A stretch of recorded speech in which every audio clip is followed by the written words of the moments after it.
How is everyone today?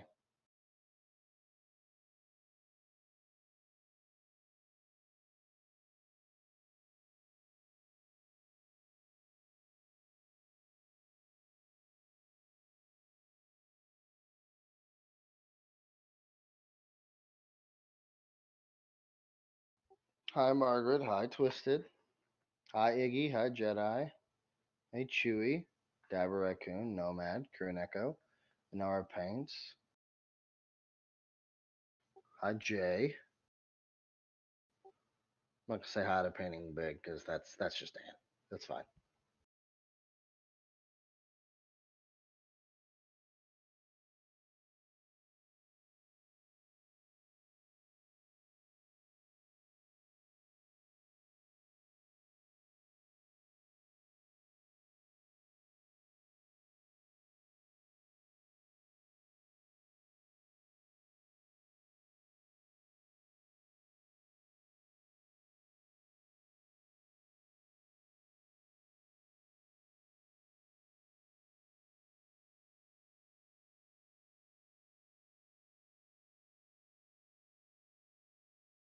You guys ready to start your week in a constructive fashion? Really kicking it off in a good way, I would say.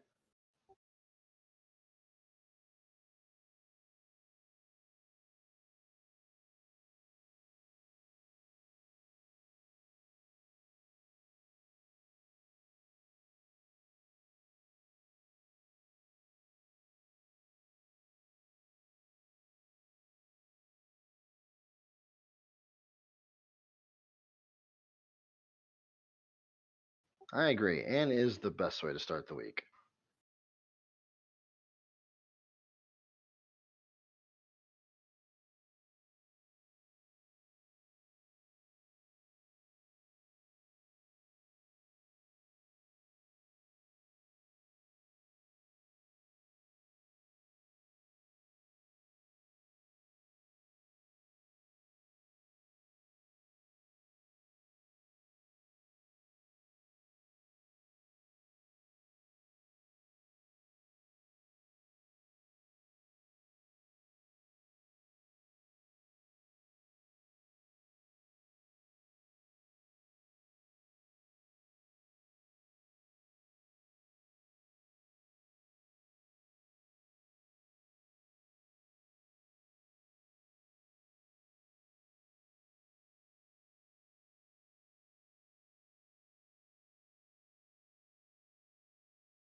Hey everybody, good morning, happy Monday. Welcome to your latest episode of Reaper Pro Tips with me, your host, Anne, and disembodied voice, Justin. Justin was riding herd on you this morning because I was running a little bit late. Hello. Yes, happy caffeine day. We all require extra caffeine on Monday. Yes, excellent. Oh, if you've already done what you needed to for today, Anara, that's the best kind of day, isn't it? When you get the crap you need to get done, out of the way, and you have the rest of the day to do what you want to do, that's the best. I love those days. Morning. Should I sing you Kiri's morning song? Good morning, good morning. Then we're really going to sound like Romper Room. Kiri paused at the door to get into the bathroom in the morning, so I will sing her good morning song, by the way. So there's a Kiri idiosyncrasy for you on your Monday to make you a little happier, because it's terribly cute. Although it gets annoying when she has a giant doom paw, like, clawing at the bathroom door, and you look at the paint job, and you're just like, oh well. You're going to touch that up. Hello, everybody. Hello. Yeah, we have I'd say about an 80 to 85% chance of a Kiri emergency today. Justin, are you going to be leaving us, or are you going to be with us through the whole stream? I actually managed. Now this is gonna sound crazy. Our meeting was so short this morning. I managed to get home. What? It's I crazy know. talk. What the heck? Yeah, Like, did well, we'll have to somebody talk to you just about it did afterwards. nobody show up? Is that why it was so short? No, it was a mini presentation about the workings of what's going to go on at ReaperCon. So we Hmm. we have the closest thing to a skeleton finally. I see. I see. Good. Good. Well, happy. Good deal. Oh yeah, you that's heavy gear, Nomad Zeke. So that would we canceled that license a long time ago. It wasn't working. Like when a product like paint lines are always like licensed paint lines are always kind of a gamble because you just never know if they're gonna sell or not. And with heavy gear, it just didn't. It just sat there. We had paints that that were sitting for a very long time, so it wasn't working for us. It wasn't working for them. They'd hoped to use it to help promote their miniatures line, and it just didn't work out. And so, like a lot of licenses, it just ended, and so the paint was all pretty much just given away as samples, relabeled as samples, and given out. So that color is never going to come back. I dare say though, with all of the different metallics that we have, you should be able to find something close.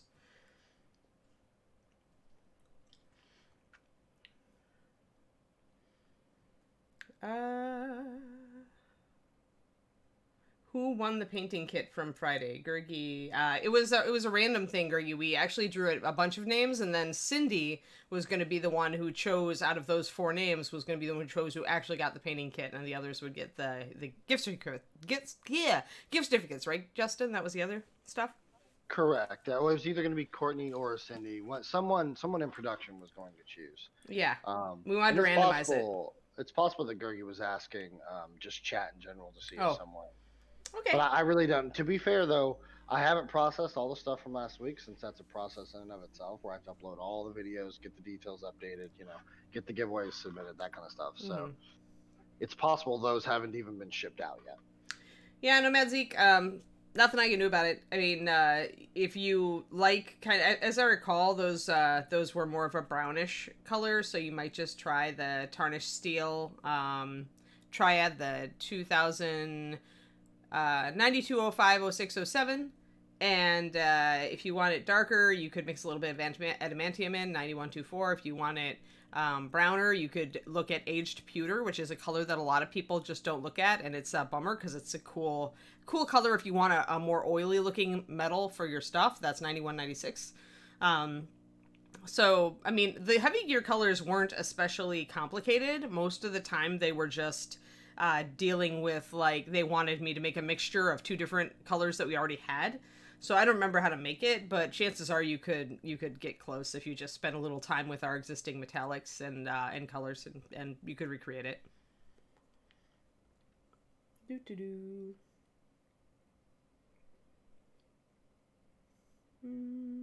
Let's see here. Just checking, just checking. Oh no, that is a bummer, Kariniko. Yep. Alrighty, well let's get to our little girl today. I just decided I felt like painting. I don't know. I thought I would finish up the stripes because there's some folds back here and stuff, which make the stripes more interesting and or difficult.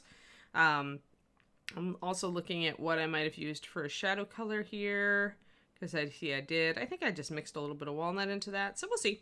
We're gonna clean up some stripes, and maybe we'll do the blue first. It looks like my blue needs a little help anyway, because I really just blocked the blue in on these. If you'll recall, the way we did these stripes, for those who were not here, let's see if I can get real. There we go. That's nice and close. Let me get my hand up there as a backdrop so that we can get this in focus for serious. There we go. Excellent.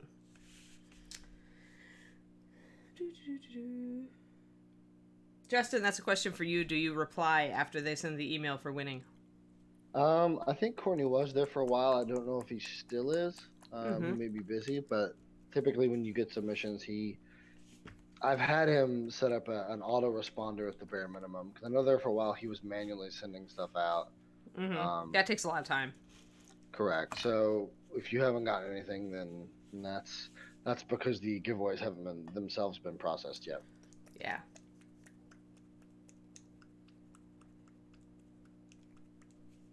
Sweet. All right. Well, I'm going to mix up some colors. I want a line around the belt and stuff on her belt and the strap across her back. And I want a line at the cuffs. There's a bunch of lining that I'd like to do all around here. I need to block in some darker color in there. That's part of the inside of the dress. So I need to decide if what I'm going to paint it. Things like that. I kind of have to, at this point, after I'm blocking in everything, I do want a line all around it. It's just something I like to do. It neatens up the area. It lets me judge whether it looks finished or not. I find that if everything around a piece is unfinished, if I finish it up, it just doesn't always look right until I introduce that barrier. So that's why I like to do it this way. But, lots of people think I'm crazy. So I consider that a virtue. Crazy. The crazier you are, the more unpredictable and creative you can be, in my opinion. As long as your craziness doesn't extend to harming others, you are unpermitted to do that. But otherwise, you may embrace your personal crazy as much as you like.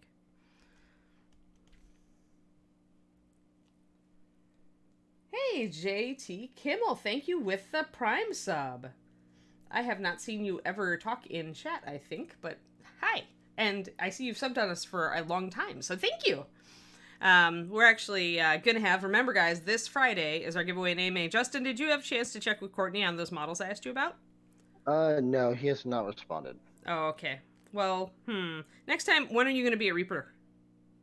Probably Wednesday. All right. Morning. So yeah, if either that or just run out to internet and check on supply. Because it's just 3 item numbers. So, if you have time. Fair. I mean, I just want to make sure we're not out. Hate to do a giveaway for something and have it be out. Or I guess we could do just a giveaway for, 3 of that particular type of model and let Cindy choose which ones. That would work also. So we're doing some walnut, guys, for the lining because I want to be able to do real thin lines and have it be very dark. So for today, instead of brown liner, I'm using walnut. I tend to like walnut, even though you have to thin it more, and it isn't going to give you as natural a shadow as brown liner.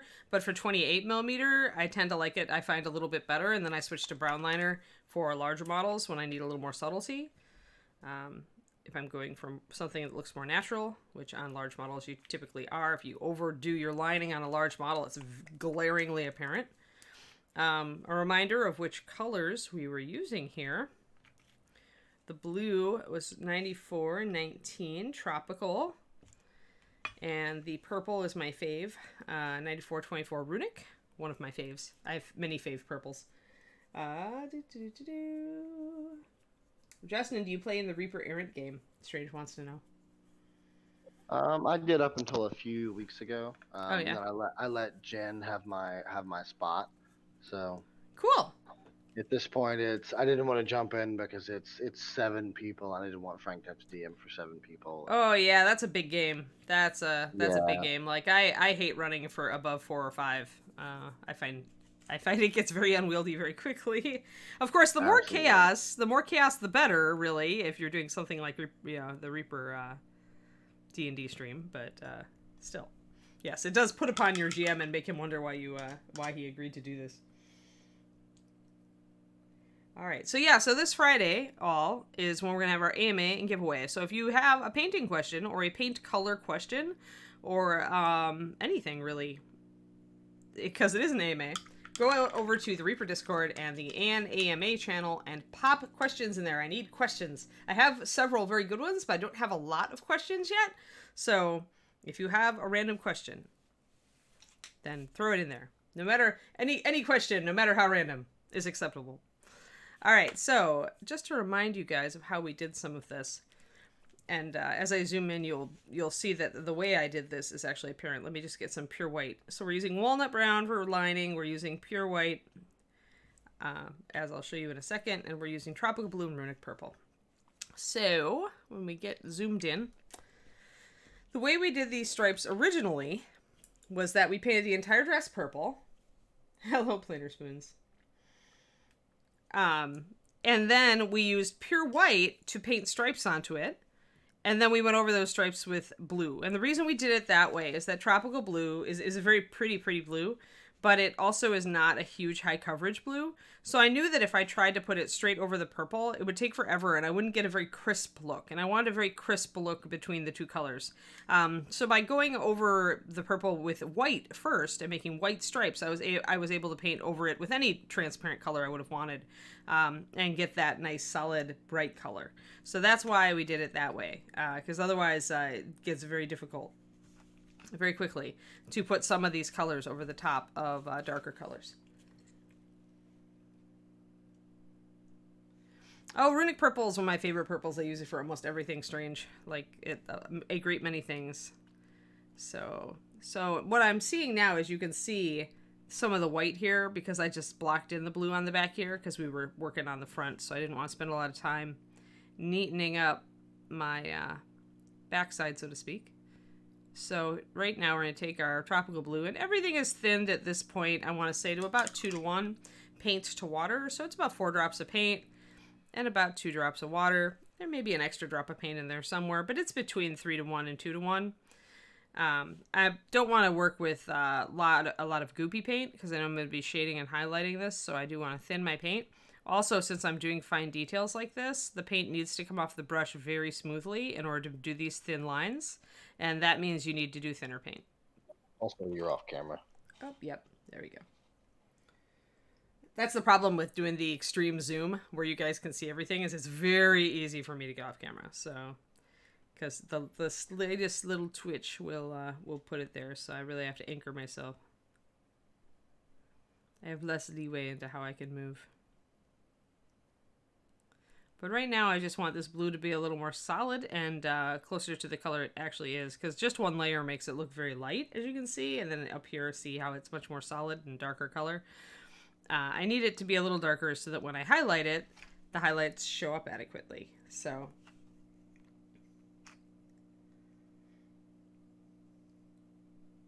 oh, Christmas wreath is such a popular color. I'm pretty sure you can find several friends who might want a bottle of it.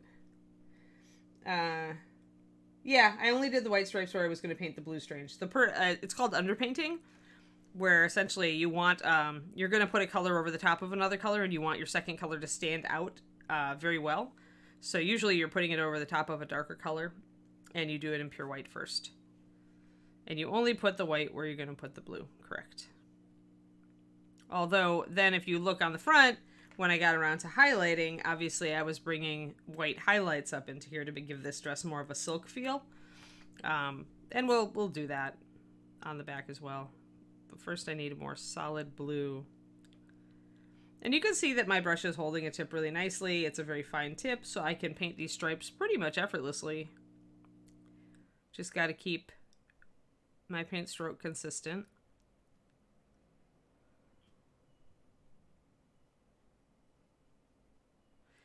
And you can always go back and watch the first stream of this too. If you look up Juliana, you should be able to search by her item number, since we usually pop the item number in the stream title. Am I right, Justin? Yes. Yeah? In this circumstance, it's just her name. I haven't put the SKU in yet. All right, so there you go. So just look for Juliana. Usually we try to do that, and it should make it a little bit easier for you guys to catch up on lessons that you may have missed live. And watch them if you want to see exactly how I got these stripes down. And also, you know, I do a lot of talking about why I did it, so why I do it this way, which might not recap everything, you know, just because a lot of these streams are very random as to what info I cover, which is great because it means that every stream is still, you know, giving you guys good information. But it does mean that sometimes you can get a lot of value by going back and watching original streams on a model, especially since now I'm starting to kind of go to a new way of doing this show. Before, I just burned through models, like, you know, I just grabbed a model that I thought I could demo something on and went with it. But we're to the point after a year and a half where we've really demoed most things in one way or another as far as techniques go or colors. So now we're down to doing some more interesting things like sun-streaked hair, you know, on this model and stuff. And so what I'm trying to do now is I'm trying to grab models that I really like and actually finish them eventually, but just to have like a rotation of like 5 or 6 minis that I'm working on that I can grab one that I feel like working on and do another section of it for you guys. And I'll still be trying to cover topics that are very interesting. Some of them, like I said, might be a little bit unusual, like the Sunstreaked hair. Some of this stuff is going to be stuff I haven't tried before that I'm just experimenting with. And then we can see whether the experiment works. And actually, the hair is a good example of that. I had never actually done that effect before. And so I wanted to experiment and see what colors would really carry it off. So, let's see here. Yeah, be an enabler. Oh no, poor Juliana is sold out. Yeah, well, I'm using a sold out mini. Sorry, Ed and Dave.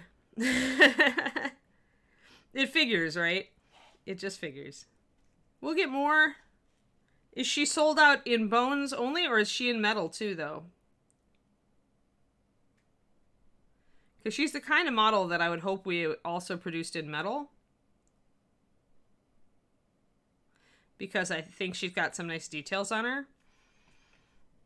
And she actually is pretty good cast for bones, actually, as far as her details. Bobby did a good job sculpting this so that everything would stand up in bones very well.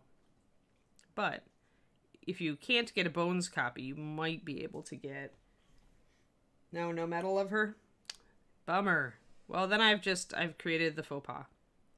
This is what I try not to do, but at the same time, living remotely now as I do, living in California and not being on site at Reaper every day, is very hard for me to just, like, you know, figure out what might be in stock or out of stock. But that means we'll probably go away from Juliana for a little while after this. Now, if you did get Bones 4, I believe she is a Bones 4 model. I don't remember if she was in core or not, but you may already have one if you did the Kickstarter. You might just have to figure out which little baggie she's in. I'm just making these solid. You want to start with a nice solid coat so that you can highlight and shade it. Blue is one of those colors that can be very difficult. If you start with a dark blue, it can be very difficult to highlight and shade. If you start dark and try to work light, it fights you all the way. So starting with a more of a medium blue like this, and then if you want it to go darker, adding more shadows is a much more is a way that will save you sanity points, shall we say? I speak from experience. All right, so that's nice and solid. I still have to get her little hem down there. Is she on the Dreadmere set? Why are all the best minis in Dreadmere? Like, is it just me, or is Dreadmere like, you know, like the super mini set? Oh, I need to thin down my white because it's drying out. Like, it seems like every model that I'm like, oh yeah, that's an awesome model, I'm going to paint that for the stream, is from Dreadmere lately. So yes, hopefully, because it is such an awesome set, hopefully many of you have it, and thus you have her. This is an interesting example, I think, of... you always wonder, like, what are the best sellers and what doesn't sell with Reaper, and you're, from all the awesome ones of Dreadmere. Oh, thanks, Minecraft. Yeah, I did stripes a few, like, a month ago on this front here to make them look like silk, and then I just decided today to pick her back up and work more on the stripes so that people who missed the first stream can see how I did them. But yeah, she's an interesting example because, you know, often you'd think, oh, player characters or monsters sell best for Reaper. But then you run into little models like this that plainly are not character figures. They're just NPC figures, right? But they're so cute that they sell out like crazy. So it just goes to show that, like, Reaper's clientele is a large part gamers, but also a large part painters who are just looking for something awesome to paint. And that's very different from when I first started with the company 17 plus years ago, where definitely I would say our clientele was more gamers, but part of the reason I was brought on was that Ed wanted to appeal to the painting community also and make a new paint line and things like that. And that was very smart, because now I think Reaper has a good portion of clientele from both sides of the hobby. Ed is generally very, very smart, in case you haven't noticed. I mean, one presumes he is not all buffoonery upon Reaper Live. I don't know. What do you think, Justin? Does Ed appear to have his super IQ on Reaper Live? Appear to? No. Oh, okay. Ed But I does think have a that's super part of his IQ. weapon. Yeah. I think he hides a lot of it. Ah, okay. Yeah, Ed, believe it or not, is possibly the most knowledgeable person on the gaming industry in existence, I think. He is a very smart guy who has done an excellent job of guiding Reaper over these 27 years now of development. Because it was 25 years like a year and a half ago, wasn't it? And we just had a birthday. Yeah, that sounds right. Yeah. Yeah, because 4th of July is our birthday. I'm just going to shade. Take some of this walnut that's also thinned down about 2-to-1. And I'm going to shade around the bag here. Since I haven't painted the bag, I can be kind of clumpy with my shading. It's not a big deal, which is nice. That's kind of why I like to paint an area and then line around it so that I can err on the side of the part of the model I haven't painted yet if I'm going to be kind of clumpy or uncontrolled. But I want that deep shadow in there because there's definitely a dark shadow between this bag and her dress. So I'm going to just do it. And this bag is probably going to be a dark brown anyway, so that way I can blend that brown into the walnut very easily. Now, one question is, do I line between where her butt comes down and the little hem here that's sticking out? And that's a good question, because usually when you're doing lining, you would line always between one area where one area meets another.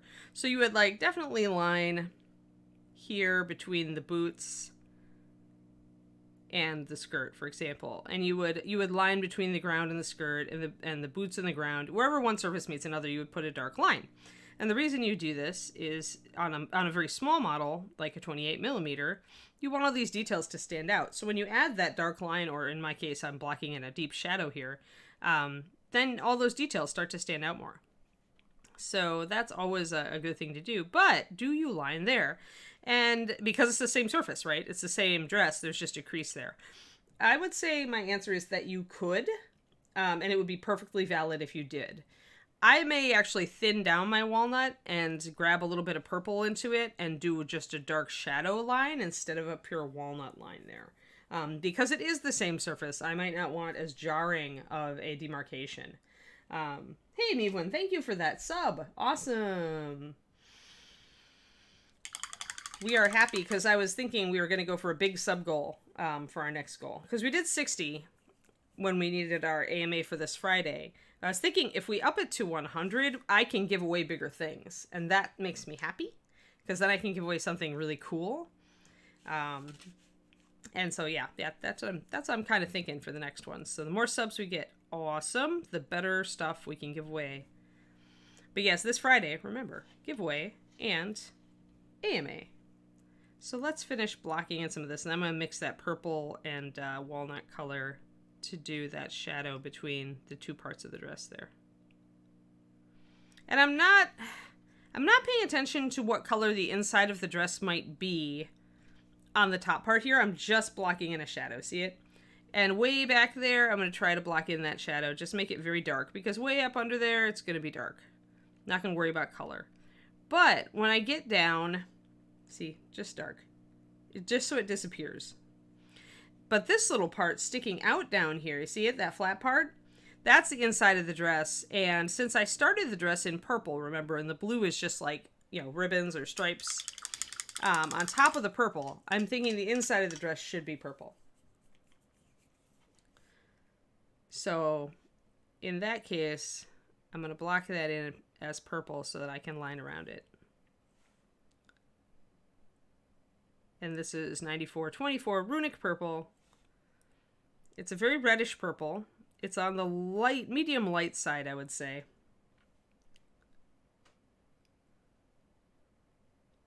It is very good for highlighting other darker purples. There we go. So that's nice. And then I can kind of stuff some of my walnut, maybe do a little bit of a wet blend in there deeper in to get a shadow.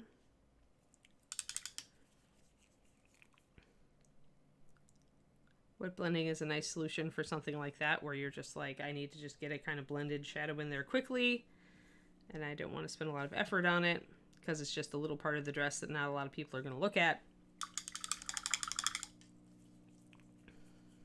And then let's see, let's continue our lining.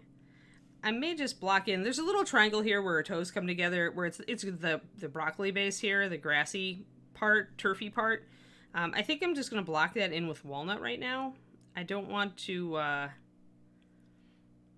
I'm not going to be working on the groundwork yet, so I just want it dark right now. Because it would be pretty dark between her feet like that. When I come back later, then I might... I'll probably put a dab of white in there to suggest whatever my ground color is elsewhere, once I figure that out. And I am making a lot of blorfs up onto her boots here. Which is one reason normally I would have just done... This is one reason why I normally keep things blank. But because I was working on her hair and it was the same color as the boots, more or less, I violated my normal rule and now I'm paying for it because I'll have to repaint the boots. So this is why I finish something, line around it, and then do the next piece. So you don't get that kind of thing. You can help yourself avoid that sort of thing. I'm going to outline around these little hedgehogs that I totally didn't see when I first got this mini. They're tiny hedgehogs. They are adorable. See the little hedgehog? He's cute. And putting a little line and shadow around these guys, even if you're over accentuating it a bit, actually makes them stand out a lot better. They will probably be a similar brown to her hair and the boots, so I could have base coated them before, but I hadn't quite decided. I like to repeat colors, even neutrals, whenever possible. It's not a bad thing to have more than one neutral on a figure, but in this case, she's got so many colors going on already that I was thinking I wanted to use the same sort of neutral for most of it. Even for her hair, I was using, I think, a mix of russet and what was I using? Chestnut gold. So I'll probably go down to russet plus black and brown here on her bag. So I'll keep the same arrangement of colors, but I'll keep the brown darker on her bag where I went lighter on the hair. That I'll still be using the same range. And on the little hedgehog, I'll probably actually bring it up with something like creamy ivory, but I'll still be using the same base brown. So all of what will result from that is that the hair, the hedgehogs, the boots, and the bag are all going to harmonize with each other. Because one of them might be dark, one of them might be light, but they all use the same range of colors. So they're all going to go together flawlessly. That's a trick you can do. Paint one thing with your shadow color predominantly, paint one thing with your mid-tone color, and paint one thing with your highlight color, and then work up and down from there, and everything will go together, even though it will look like you have 3 different browns on the model. You could make them sentient pinecone familiars. Yeah, I thought they were pine cones at first too, Brazard, but when I look at them, they have little faces and they have little tiny eyeballs. So I believe they are tiny little hedgehogs. They are adorable, but you can paint them however you want. I would say, let's see, can I get close enough so that you can really see that they're hedgehogs? Let me see. Let me try to get real close. This is a good camera. Let's see. I might have to put a wash on them for you to see. See their little faces. Does it work? Let's see here. Yeah, it makes it difficult. But you see, they've got kind of a little, where that shadow line is where their little face is, and then they've got a little eyeball there and a little nose. So yeah, they are indeed not sentient pine cones. They are indeed hedgehogs. Also, this is a very good camera. Have you noticed? I love it. All right, so let's go back out. Let me just finish blocking in the spines there. But you can see clearly that the spines are toward the back of the figure, so they're not all over. So he is a little tiny hedgehog. But yes, if you wanted to paint him as a pine cone, you would have to probably paint some dashes up near his snout so that he would have, texture everywhere. And we've got a tiny flower there that I totally missed the first time too. So let's go back to actually being in focus. There we go. Much better. Doo-doo-doo. Magic Instant Hedgehogs. You can paint them however you want, guys. Here's another little hedgehog in the back of the bag. You can see his little eyeballs. I'll be able to make them look more like hedgehogs when I actually put the colors on, since hedgehogs have lighter faces. Let's see, got our shadow there. Gonna have a shadow between the hedgehog and the bag. And you can see I'm just sloppily blocking in my shadows because I can. None of these other parts are painted. Makes it easy. But also look at how much lining makes these things all stand out, right? Everything stands out very well. You aren't left wondering, where any part ends and begins. Lining is something that even if you're a beginner, it can benefit you greatly, especially if you're a beginner, because most of the time the problems you've got as a beginner are, one area running into another, or maybe you lack a little brush control. Lining really helps you with brush control because as you do it, you get better a lot faster. It's just a good training mechanism. And it also, even if you block painted the mini and you didn't highlight in shade, if you at least lined it, it would look very neat and very good. So there is actually a pinecone Pokemon. Sorry. I am less than thrilled with the pinecone Pokemon. I'm like, oh, one of those dang things. So yeah. Keeping an eye on the Kiri dog. She's a little restless. We may have a Kiri emergency coming up. We shall see. I'm going to mix a mixture of the runic purple and the walnut brown to get that shadow that I want on her dress. I want something dark, but I want something that looks a little more natural for that line where her upper and lower dress come together. So I need it to be dark enough, but I also want it to be suggestive of the color that the dress actually is. So I keep adding in little touches of walnut until I feel like it might be dark enough. And I am going to highlight those stripes too, and so that's going to help, so I don't need to go terribly dark.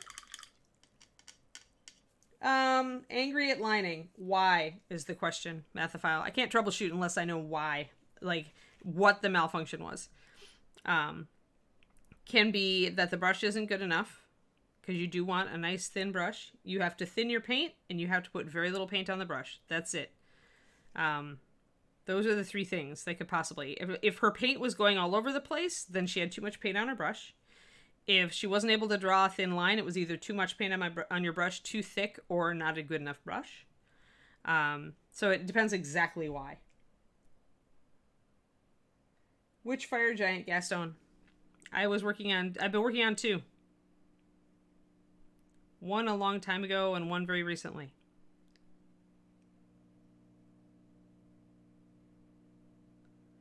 There, so we've got, see, a dark line, but it's not quite as stark as the dark down here because it's a dark purple instead of pure walnut.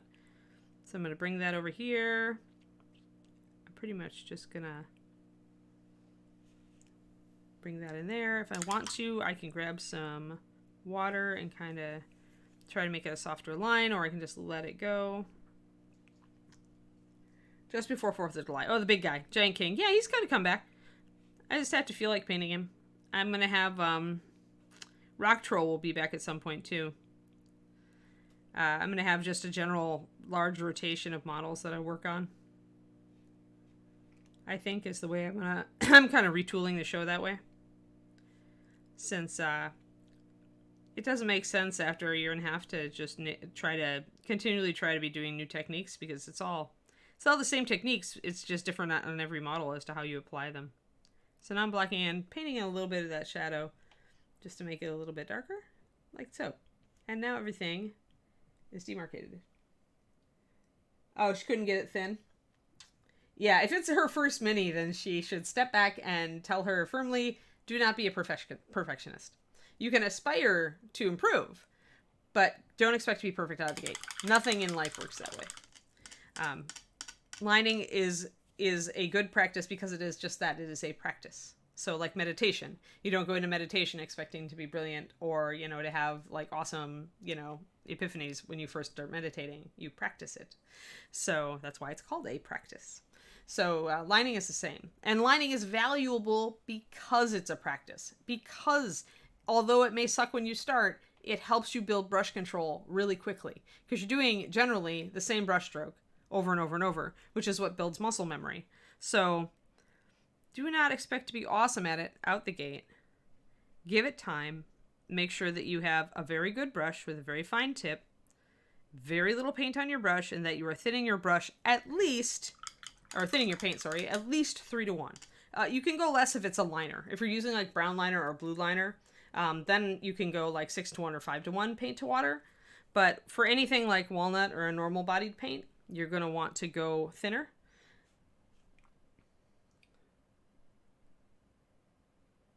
Yeah, practice, I mean, really lining can give you better mileage on brush control than any other technique in my opinion. On learning brush control, on getting your hands to like obey your eyes.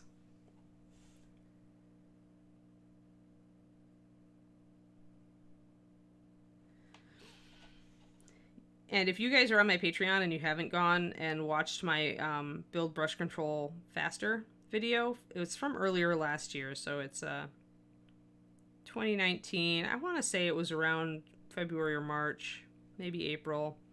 But essentially, it's about how you can use lining to build your brush control super fast. So, and there's certain things that I mentioned on that video that will help you about how you apply the paint. So go watch it if you haven't.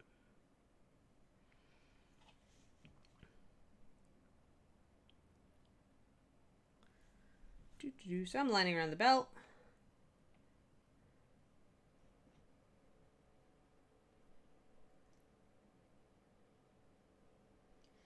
Yeah, I mean, you can learn out of order. I didn't learn to dry brush until after I knew how to layer Gurgi. I didn't know how to paint hair until I knew how to do NMM. So you could be out of order. Oh, Vallejo. Yeah, that makes thinning a lot more difficult. Although tell her, actually, if she's looking for a good lining color and you have Vallejo, SS Camo Black Brown is one of my all-time favorite browns from that line. And I used to line with it all over the place. I love that color. It's a great lining color. Don't think we have an equivalent for it. We might be close with Muddy Soil in the MSP range. But I didn't actually set out to duplicate that one because I didn't have a copy of it when I was creating MSP. I got rid of a lot of my old Vallejos. They just went bad. They don't have as long of a lifespan as MSP if you don't shake them a lot and keep them hydrated. They're more prone to falling out of solution and becoming little vinyl plugs, especially the oranges and yellows, I find. So I have a couple now. I have a bottle of the SF Camo Black Brown that a friend gave me a couple years ago. And I have a bottle of Oxford Blue, which is another Vallejo color I've always really liked. And I found that those are a little bit more forgiving, that they don't, they haven't died yet. But I also added water. So, yes, subliminal, or not so subliminal, Dragon Eye. Yeah, painting stripes on paper can be a good one. Although it can be a little more boring than painting a mini. So most of the time I actually just say, just paint a mini. Just practice on something like a monster for D&D. It's like you're saying. Game minis that you don't have to care about, but that you can practice and get some good skills with. So in here, I think I mistook, I did a line where there shouldn't be a line. That one right across the strap there. Or maybe I'm wrong and maybe there is kind of a little like overlapping leather part right here. But either way, it's easy to paint over a line if you do one in the wrong place, so it's not a big deal. Alright, so this is starting to look a lot sharper, you'll notice. I had already lined around her hand. I did not line up here where the little ties are in her braid.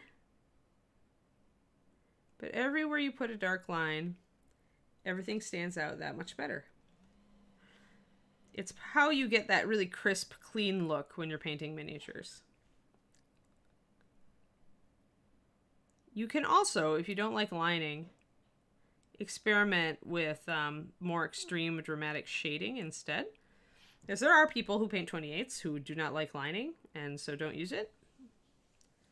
But that I think that strategic placement of dramatic shadows and highlights and color choice. So like you can do this with color choice too. You can avoid lining if you're always using a light against a dark color. Like, you know, if you have a lot of dramatic color lights and darks on a model, you can avoid lining. But if you have colors that are close to each other in shade, like they're all kind of in a medium shade or a medium light, or you have a lot of mediums and then medium lights and medium darks, and so they all kind of run together, then lining can be very, very advantageous to you.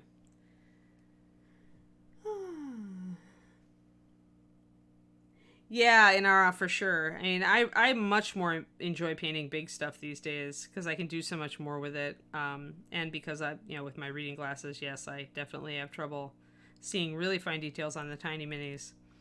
Um, but some people just really like the little guys. So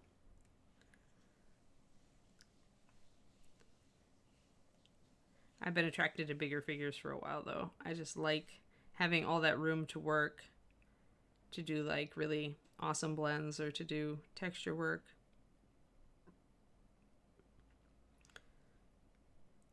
There we go.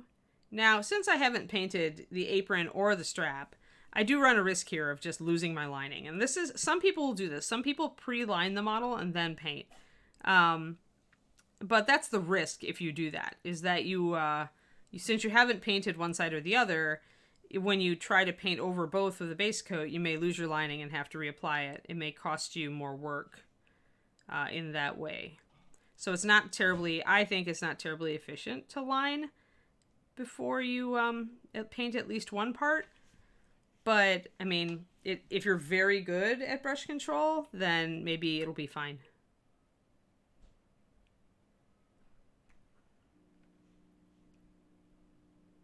There we go. Doo-doo. Hello, God Emperor Bob. Good to see you. Korniko, that's exactly what I suggest on my video for the Patreon. I actually do it on the Copper Dragon Cafrixis.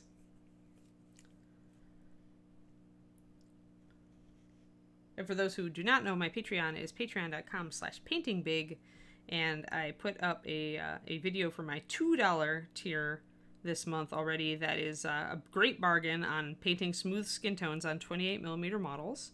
And honestly, $2, and it's a half-hour video. It went much longer than I expected it to. So if you are interested, go over and check that out. Patreon.com/paintingbig. Because normally I do paint big, but I'm painting little today. All right, let's see here. Yeah, well, that's not her fault. Society kind of wants us to do that too, right, Mathophile? People seem to expect you that if you're not good at it right away, that you're going to quit it. Like, that you should quit it and find something that you are naturally good at. But that's kind of stupid because, we aren't naturally good at many things that are nonetheless valuable and could give us a lot of enjoyment. Well, and sometimes the things that we are quote-unquote naturally good at were stuff that maybe we got some mileage in when we were younger, and then we're not interested in them anymore. So I find that very silly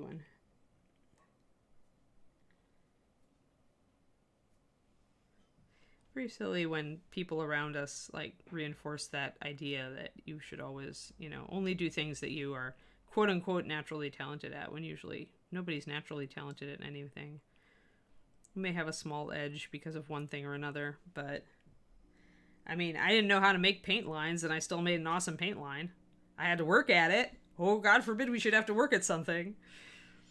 So if you have kids, darn it, never reinforce that idea. Never reinforce the idea that, oh, well, if you're not instantly good at it, maybe it's just not for you, There are many worthwhile things that you have to work at getting good at that could be some of the most enjoyable things you've ever done.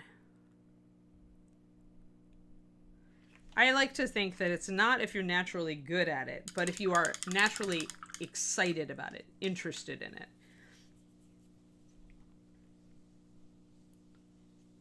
Yeah, hobbies do provide us with the freedom to be bad at things. But yeah, I think it's very much more instructive to go at it with do I have a lot of passion for this, right? If you have a lot of passion for something, you're going to get good at it, whether you suck at it out the gate or not. But you'll enjoy the process if it's just something that you are naturally interested in. And so you will get better faster than you might otherwise think. Alrighty, we are doing... Alright. The problem with this broccoli base is that there's lots of recesses that don't get my lining. All right, so there we are. We are more or less lined around the dress now. Oh, I missed this part of the apron. There we go. But you guys can see how she looks a lot more neat, right? A lot more defined now with the lining. It's really helped crisp things up, even in the areas that I haven't highlighted and shaded.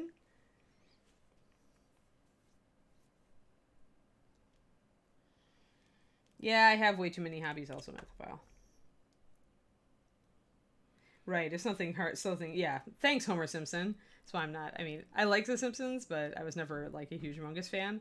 I don't like shows, even though I understand that they're presented as foils for people to understand, you know, that people understand that, no, you really shouldn't be that way. Too many of those jokes make their way into our culture, I think, and get insidious in the back of your head.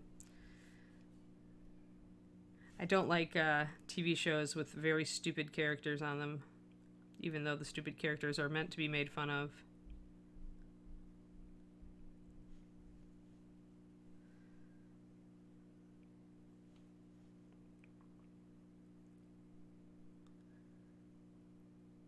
Although, I do like South Park, so I guess I can't, like, totally diss Simpsons or American Dad or any of the other animated shows with really dumb people on them.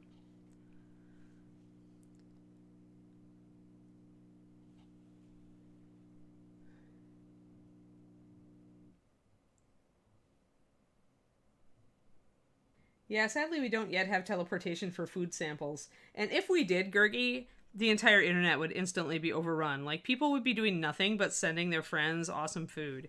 Like, and this would be a good thing, but boy, we'd get nothing done. Like, there are so many times I've cooked something for dinner and I'm like, oh man, I wish I could send it, you know, something more than a picture of this to my friend who would really love this. Although, at least there's Christmas, where you can do Christmas cookies for your friends and mail them out. So, even though we can't, like, virtually teleport things, at least we can. There are some holidays where it's socially acceptable for you to make a big batch of something and send it to all your friends. Alrighty, getting some of these blue stripes a little bit more on the edge here. Alright, there we go. Just had a fix where I'd lined a little bit muckily. There, that's good. My purple's a little narrow there. This is where I'm kind of touching stuff up before I go in and do a lot of those the stripe highlights. Think of the weight gain. Yeah, exactly. Well, on the one hand, though, you're sending some of your food away, right? And then you don't have to eat it, but you're also getting food from other people. Yes, this is true. Thank you for the sub M Gruning. 7 months. Yes, awesome. And thank you. I'm glad you feel that my work is great. Some days I feel like my work is adequate. And that's good enough sometimes.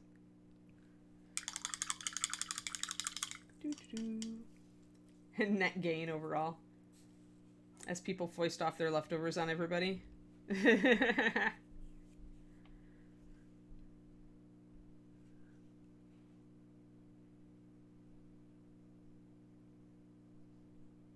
I've not decided. Oh, yeah, I am. I guess I did decide what I was making for dinner tonight.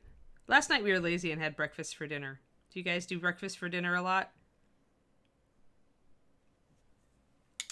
Like do omelets or we did fried potatoes and fluffy eggs with thyme in them and cheese, and we had some leftover chorizo that we used for migas. I don't know if anybody outside of Texas knows migas. I like migas. I've never actually cooked it myself, but I like it. Yeah, I like to do it with chorizo, which is apparently very Spanish. It's a Spanish-Portuguese dish originally and bears almost no resemblance to what the Mexican culture or the Tex-Mex culture made it. We were looking it up the other day after I made it. All right, let's do some purple highlighting. But yeah, it's not hard to make, Justin, since it's really just a Mexican scramble, right? So,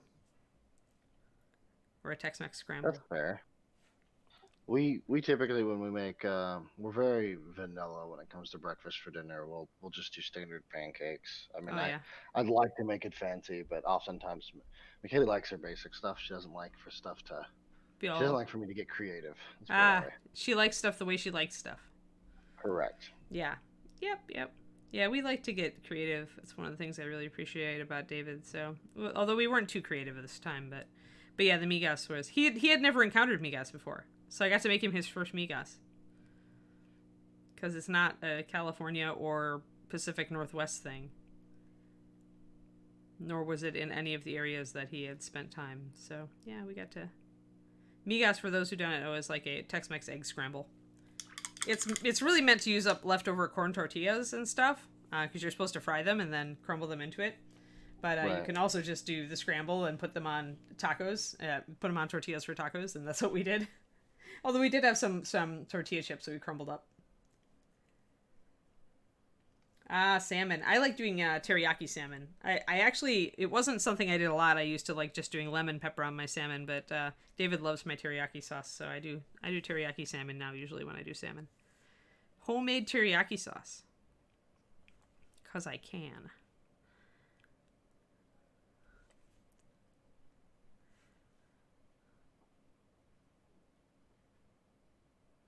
Salmon is tasty though, is one of my favorite fish. Oh, that's way too light. Yeah, see, so that light dot, too much white. Since I haven't, and this is because I'm just like doing kind of like, this is what you do on a wet palette. You'd pick up a little bit of your white, you'd pick up a little bit of your purple, you'd blend it together, and then you'd put it on the model. But sometimes you get stuff like that happening then, where your purple is just way too light. So at this point, I really should mix up a puddle of the purple that I want to use because I'm going to be using it all on all these stripes, right? So it makes sense at this point, if I was using a wet palette, I should probably switch to my well and mix up a whole puddle of this color. So let's do that. Let's out zoom.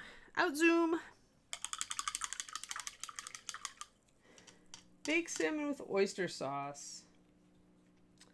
If we don't have a recipe sharing channel on the Reaper Discord, we should get one. Especially for those of us who are on special diets. Because it's nice to have other people who have already made something that's gluten-free or weird to say the recipe is good.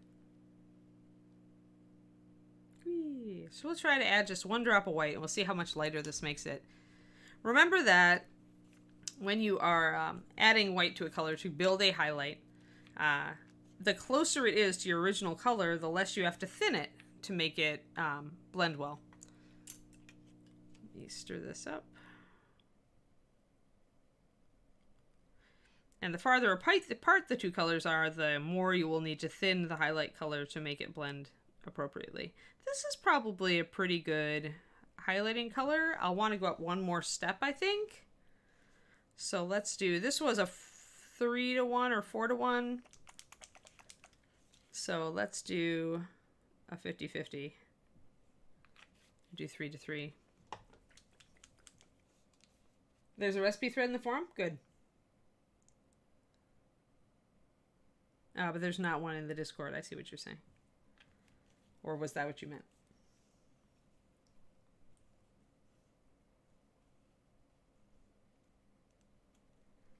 Unagi sushi. Yummy.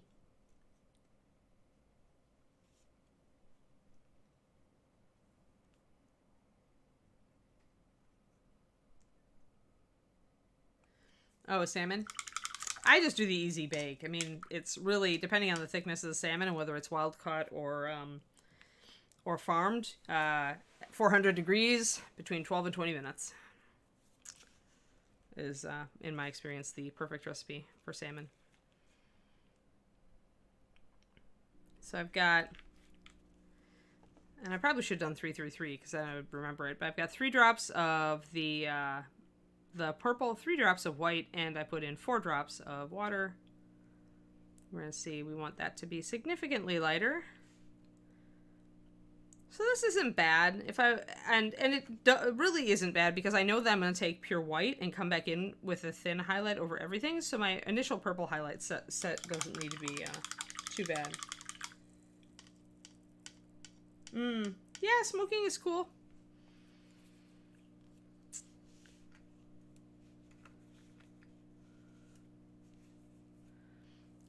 If there's no skin on it and you ever wanted to oven it, then parchment paper is your friend. All right, let's see here. Let's get this down and start. I already put one layer of highlighting on the purple. Let's get closer. You guys have seen my paint. Let's go zoomies again. Zoomy, so you can see better. Okay, so you see where I put one layer of highlighting on the purple down here? And what I'm doing is I'm highlighting the top of every fold, because she has folds definitely here in her cloth. And so I'm bringing it up to where the fold dips away, and then I'm leaving it dark, and then I'm going down to the next fold and bringing it up. I can show you on the blue also. Let me just mix up a little bit of highlight of blue.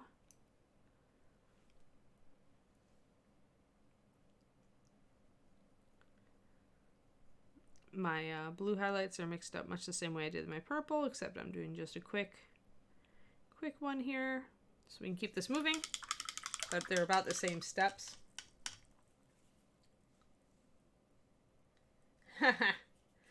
Smoking cigarettes is awful. My parents both quit cold turkey when my brother and I were, when I was in first grade.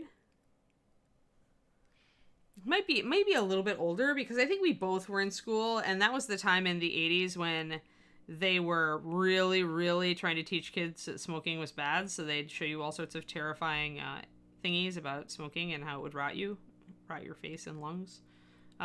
So I remember us both being really upset that our parents were going to die because they smoked. And they both quit probably within 6 months of us starting to say what we were learning in school. And they haven't smoked since. They never went back. For which I am happy, because I have some allergies going on, and so cigarette smoke actually does kind of make my allergies fire off.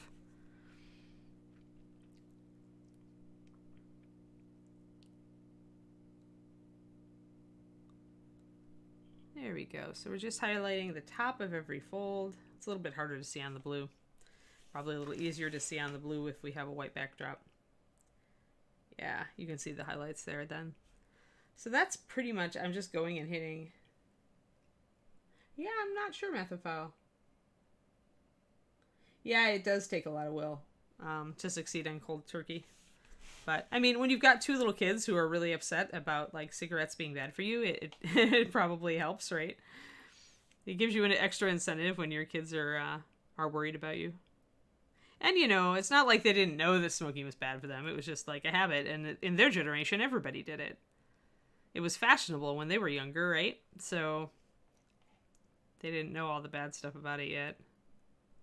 Let's do an extra My highlight. parents actually, both of them actually smoked in the house and in the car till I was about 10. Wow. And I had asthma. I was born with asthma. So yikes. my mom has since obviously apologized for that, even though, you know, she didn't know. She was just, like you said, it was fashionable, right? Right. Everybody was doing it. It was more widespread, more, you know. Yeah, it's like, yeah, their generation grew up doing it from high school or earlier on, you know, it's just what people did. It was social and everything else, and so.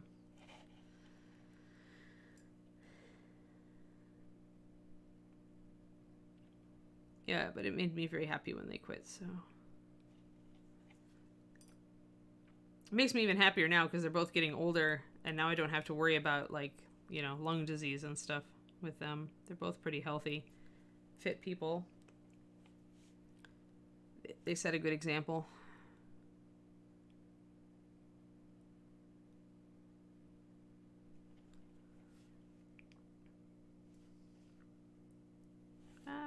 All right, so I'm doing my spot mixes again. I shouldn't.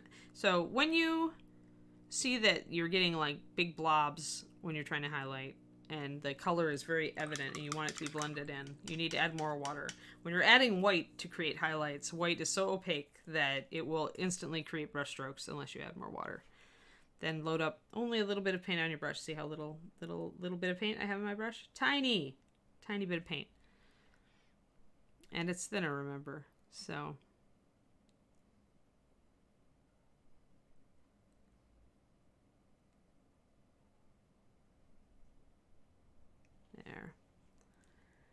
there, she's looking okay. Wow, Anara, yeah, that is big bummer. Well, you know, if it's very rare, it's your choice, Mathophile. Like if you enjoy them, then you know, cool.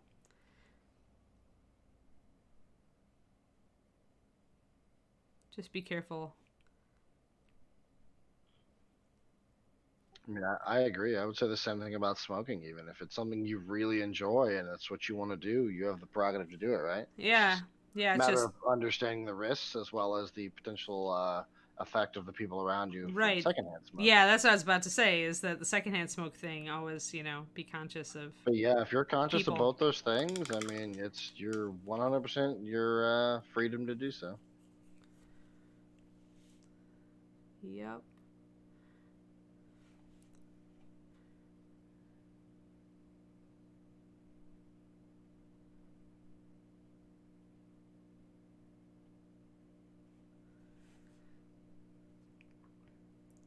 I mean, our culture has a lot of like semi destructive hobbies if taken to an extreme. I mean, a lot of things can be destructive if you take them to an extreme. So it's more, I think, about awareness, being aware of what you're doing.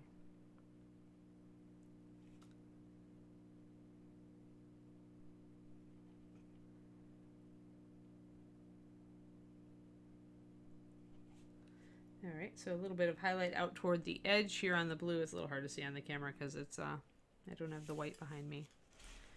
Boop. There, now you can see it a little bit better.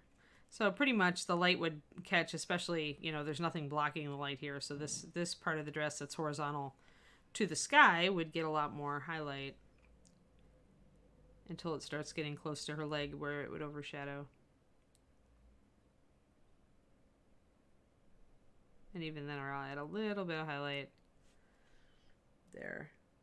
And we've got a little bit of a rumple here with the fold and everything. In fact, I probably need to touch that up just a little bit. When you run into folds, don't overthink it. Just try to make it look about right. So like here, my blue is kind of bunching up onto the fold, but the bottom line of the blue is too straight. I need to make that pattern go together, so then I'm going to raise up my purple down there. Let me see, I'm going to get on camera. So essentially I want this to bunch up too. If it's kind of bunching up on the top of the fold, I need to make it bunch up on the bottom of the fold, just a little, so that it looks correct, more like that. And I mean, nobody's usually going to critique you about how your folds don't look realistic enough when you're doing them freehand on folds, as long as you get it close enough. Now, one thing to remember is if you are doing freehand on a dress with lots of folds, you're very limited in what kind of freehand you can do. Because obviously, you know, some folds are going to obscure parts of the pattern, so you kind of have to think about that. I'm just adding some extra shadow behind the hedgehog here because I had a white spot. There we go. So for this dress, I could afford to do this pattern with thin stripes because it's got a lot of broad surface, right? And the folds aren't very pronounced. But if this was like a turban or something, I might not be able to carry off something like this very well because it would be lots of folds of cloth wrapped around that had a lot of folds in each piece of cloth. So there are just some times that it's really hard. It's like the same thing with, here, Dragonkin. This guy, for my paint along for the Patreon. So Dragonkin here, we chose to go with a freehand pattern on the bottom, and it was a gamble because he's got some really sharp folds, but up here would have been even worse because of all these little folds and deep folds. Any big design we tried to do up here would have been totally very hard to paint because of all these folds. But down here, what decided me on doing this is that I could do a bigger design because we had a couple of panels, right? You had this bunch of cloth, you had this bunch of cloth, and then you had this bunch of cloth here. So it was wide enough that I could convey the shape. As long as you can convey the first shape and suggest a pattern, it'll work. So that's kind of how you want to think about doing freehand on folded cloth, is like, do I have enough, like, what are the biggest sections, and are they big enough for me to convey a certain pattern? And then the rest of it can just be suggesting the pattern. But you need to be able to clearly convey the pattern on at least part. Yeah, thanks, Twisted Oma. That Dragonkin, that Dark Sword Dragonkin Rogue is my paint along topic for the $15 tier on my Patreon. So they get 2 videos a month, and we paint. I'm just pretty much painting him start to finish to a high level that I would if I was painting him for Dark Sword. And we chose the model together. Everybody who was on my paint along tier when I started it, we all voted on the model we wanted to do. I really like Jeff Grace's sculpts for Dark Swords, so we ended up on that one. I like it a lot. And it's just a design that I kind of made up, so it's just doesn't really mean anything, but it's still cool. All right, let's do the stripes on top of purple stripes on top of the dress. Now here we have a couple of folds, and you can see them on camera. You've got a little fold here, you've got a bigger fold here, you got a bigger fold there. What you might want to do is build in some shadow. I still have a little bit of this runic purple plus walnut mixed up, which is this dark purpley, that color right there. That's kind of my general shallow shadow for the dress. And I just thinned it down a lot, as you can tell. It's very watery. So now I can grab a little bit of it, pull a lot of it off my brush, and maybe I can use it to accentuate some of these folds a little, just to add a little shadow.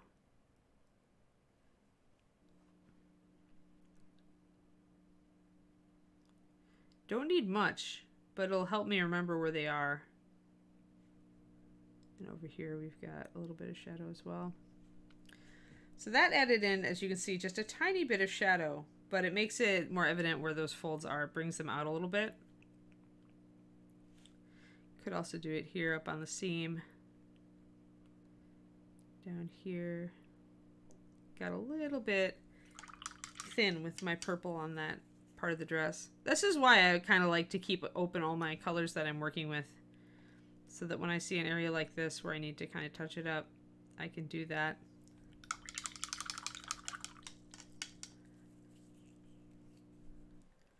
Let's see here. Let's grab. Now everything is wet in here, but there's a fold here. And there's that fold there. There. That's a little better. So adding in a little bit of shadow. Then when you add in your highlights, it's going to make them pop out a bit more. Once again, I'm using very little paint on my brush. It's a brush with a very good tip, and the paint is thinned. At this point, I'd say the paint is thinned about 3-to-1. We've had some evaporation, but it's still pretty good. If I start applying it and it's too chunky, that's when I'm going to add another brush full of water to thin it down a little bit more. But here it's still doing pretty well.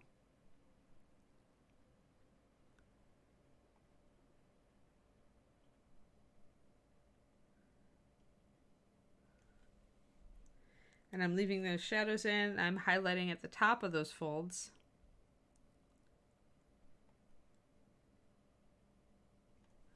So the shadows really bring a lot into it there. I can also take that shadow and do emphasize the folds down on the lower part, because you can see, right? You can see how where I painted in that shadow, these folds are much more apparent, and here it's much more subtle. So if I take a little bit of my dark purple, and then I paint it across where the shadows are down here, and I just want a little bit of it.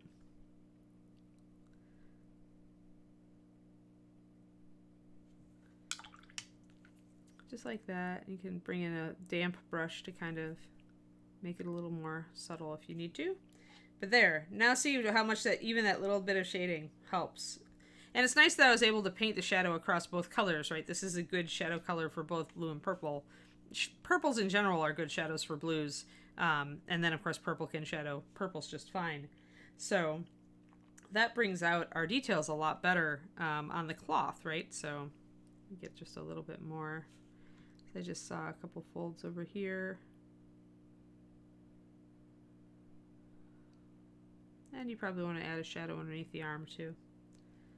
So you can paint in some of that shadow color underneath the arm.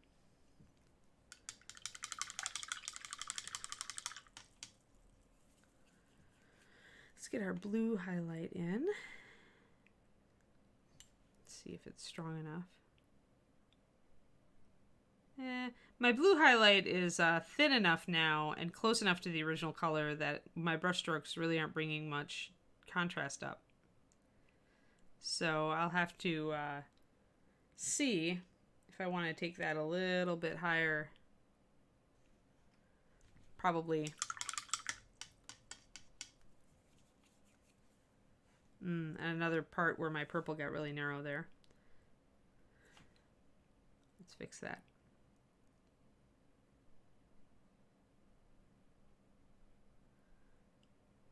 Widen out my purple a bit. There we are. There.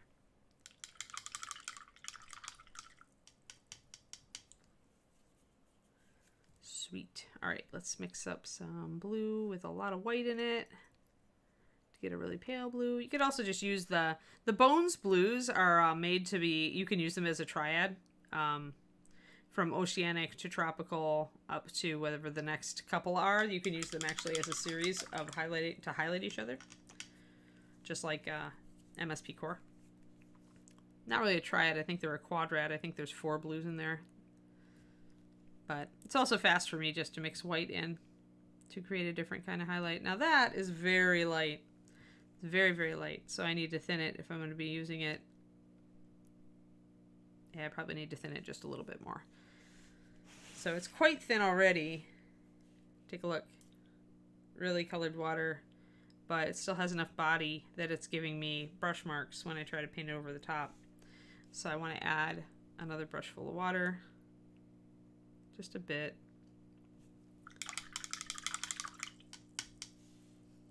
To get it to go smoother out the gate. Because with of course with a pattern surface like this, you can't just glaze to smooth things in, right? Or you could do tiny spot glazes, but boy, that's gonna get to be a pain in the butt really fast when you're dealing with every stripe having to be glazed itself. So for me, I'm more likely to try to get it to the perfect layering consistency so that it does exactly what I want out the gate.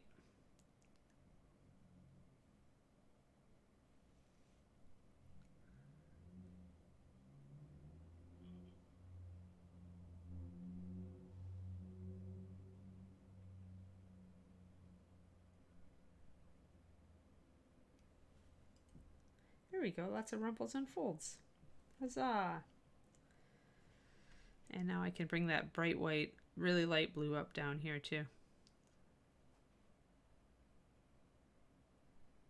I'm doing a little highlight right under the belt because the cloth probably bunches out a little bit there. It's not a sculpted effect, but it's what cloth tends to do, especially when she's kind of leaning back like that. I would imagine that it would kind of bulge out. So that's why I'm highlighting up near the belt. Also, this is going to help me because the belt is going to be dark, probably, or at least the strap here will be dark, so it'll be a good contrast. Even if I decide to make the belt a light color, but it's a hard call, right? I think it is a belt and not a sash. If it was a sash, I would make it the same color as I'm going to make her cuffs and her apron. But I really feel like it's a belt holding up all this stuff. That's kind of got a cross strap. So in that case, it's going to be dark brown. So putting a light highlight up next to it makes sense. It's going to make it pop more. If I was going to make the sash cream, I might go more for a micro shadow underneath that belt to make it stand out instead of quite highlighting as much as I am now. So sometimes I make decisions for realism. Sometimes I make decisions to make things stand out better. Sometimes I do both.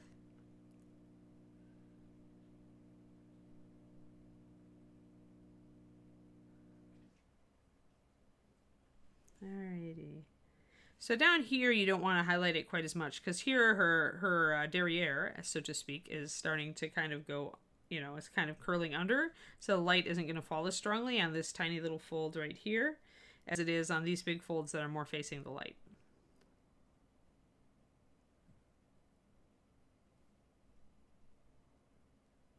And a lot of this up top stuff that's facing the light might get a bigger, broader highlight.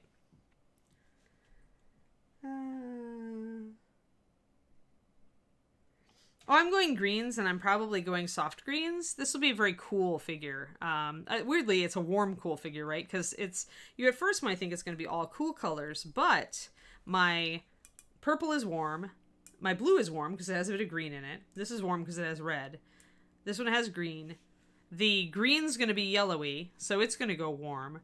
Her hair is definitely warm with the golden highlights, and her skin is warmer. So even though I'm going to use quote-unquote cool colors, green, blue, purple, it's still going to be a very warm model. And this is why warm and cool are always relative, guys. Even though you can say that green, blue, purple are the cool colors, I'm using warm versions of all those colors on this model. So nothing is absolute. But yeah, these look like they should be green to me. There's some flowers in there too. Probably the same sort of flower that's down there. I don't know what I'll make it. I mean, it looks like a daisy, just because daisy shapes are easiest to make look like flowers. But I haven't quite decided yet what color I want the flower. I'll probably go with something that's a good accent. But yeah, I rarely go with like a 3-color scheme. I guess actually it's not too uncommon for me to go. I like to do 2 strong colors. Sometimes I do go for a 3-color scheme. But I don't often go with analogous colors like I'm going where I'm doing everything next to each other on the color wheel. It helps that the green here with the leaves is separated from the blue, because green and blue tend to fight a little bit because they're close to each other on the color wheel. So it helps that I'm ending here on a purple stripe, plus I'm going to have this dark bag, then I'm going to have the green leaves. Up here I've got her skin tone, which is reddish, so that works well with the leaf. Being green also. So yeah, altogether, I think that it'll work just fine. And then of course I can work that greenish color into the turf as well. So I can repeat colors. The leaves look like they might have a little, I can't tell if they have texture or not, but I'm going to put little texture on them. I could also go like with something more complicated. Like if she had a simpler color scheme, I could go with like variegated leaves here, and that would be fun. But she's so complex here with her color scheme already. I wouldn't want to go too crazy with the leaves, because then it's just going to be like a mess. Visually, it will be a mess. This is really, the stripy dress is really drawing a lot of attention to her, which is what I want. And then the warm gold and brown of the hair really are drawing attention just to Juliana. I'd rather have the attention go there. So I'm going to keep the leaves simple because of that. In a model like my Creepy Tables Dryad, where she's got a lot of leaves, but it's all around like her face and stuff, and down on her dress, then I might go with variegated leaves, because it's all her. But here this is tertiary, so I don't want to get too distracting. Let's see, we're pretty much set for the day. This took a long time with all the lining and everything. I guess you guys got a lining and stripes session today. Who's out there to raid, Justin? So you caught me with a mouthful of food. Haha. McKaylee finished lunch, so. Ah. I am searching currently. All right, no hurry. I'm just going to touch up more stripes while you do.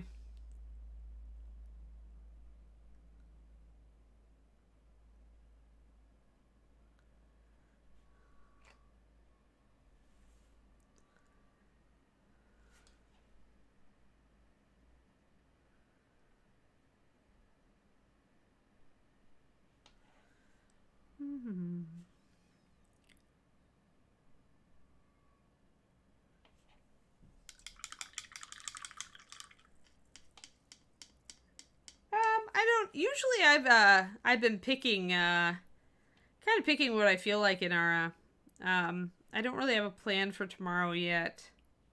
I am kind of into this model right now, so I kind of go in streaks like that. Like I want to do 2 or 3 shows on a certain model because I'm kind of into it.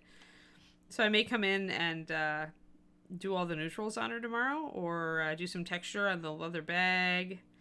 I'm not sure yet, though. I mean, I have other models to work on, like Fire Giant and Rock Troll. So it depends. It really just depends. Lately, I've been going less, like, well, what do I want to do tomorrow? And more like, what am I excited about today? Because sometimes I'll get a question on my Patreon Discord, or I'll, or a question during stream or something, and it'll make me want to do a particular topic. Hobbies for happiness. Who are they, Trouble? It is a newer streamer, actually. Is it? We we rated her a couple of times last week, I think. Oh, cool. Excellent. Is she cool? From what I could tell, she was. Yeah. Up to you. We could do whatever you like. CNOT hasn't been on lately, has he? Not for us to raid from this show. He's Oh. I think his schedule may have changed a little bit. Yeah, that's too bad. I really like CNOT stuff. All right, well, whoever you like, Justin. Whoever you like. Well, I was gonna raid Hobbies for Happiness, but Yeah. her channel is not coming up. Oh, okay. Well, who else? Yeah, it looks like it's having issues. So That's too bad.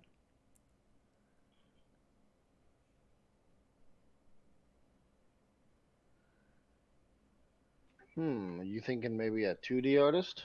Yeah, I mean, I love it when we raid 2D artists. They don't get enough love, and they do awesome stuff, and so many of the techniques are applicable to miniatures also.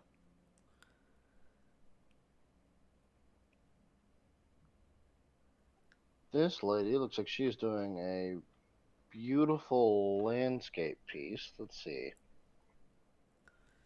Neato. Landscape people have a lot of chops. Oh yeah, and it's digital. So. Ooh, cool. Yeah, let's read. Who knows if she even knows what miniature painting is?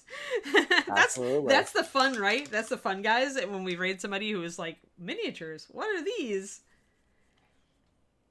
Hi and bye, Dogfather. Alrighty, cool. Yeah, let's raid 2D artists. I really like raiding 2D artists because, I was one. Yes, it is. It's time to end already, but you can see that I got highlights and shadows on a lot of my stripes, which is awesome. And yeah, so we made progress. Juliana's actually getting close to done. If I did all the leather on her, she'd be dangerously close to actually getting finished or something. Like, what the heck? Really? But anyway, there you go, guys. And I hope you had fun today. And I hope you like our little herbalist and how she's coming along. And those of you who missed my stripes episode earlier, got more stripes. So yay, stripes and lining, both of which are useful techniques. So yeah, thanks for attending, guys. And hey, Kiri held off exploding. Always good. Awesome. Yeah, now I have to take her out real quick because she probably heard me say that. Now she's like, it's time to explode. Don't forget, guys, we have Miniature Monday later today. Actually, in about 2 hours, 3 p.m. Central Time. And make sure to say hi to this 2D artist for us. Yeah. She's doing some digital stuff. And remember, AMA this Friday. AMA and giveaway. Absolutely. Go and put your questions in an AMA channel in the Reaper Discord. Have a good one, guys. I'll see you tomorrow. Keep being awesome, guys. Spread the Reaper love, and I will see you guys in a couple hours. Report back to us on how this lady is. So this is kind of an experiment. So thanks, guys.